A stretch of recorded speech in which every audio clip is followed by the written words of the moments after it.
川普扣请大调的代志了后，总统赖清德的慰安嘛全面升级。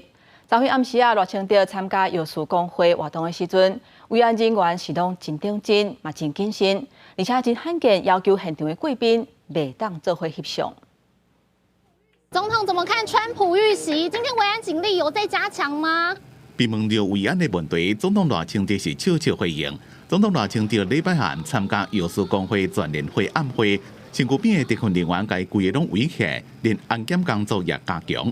所有的好朋友们坐在位置上，请您不要站起来进行拍摄。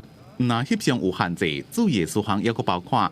贵宾袂当要求甲总统翕相，记者袂当徛起来翕相，摄影机的镜头闪光灯袂用伤光，甲以前总统参加的场合规定无啥共。因为我惊迄个维安的问题啊，不过你想讲吼，我一定爱来。最主要的第一个目的是要甲大家说到啥，就是希望咱大家共同合作，有品共赢的问题。经保法修法，调解立委今仔日要进行协商，赖总统伫咧致辞时阵也表达伊的看法。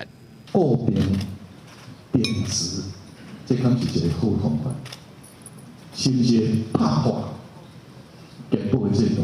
我是敬请咱各位立委再多三思。赖总统认为，健保点达1点至少1颗，每1点平均达袂当超过0.95的提案，可能会互健保费搁爱起。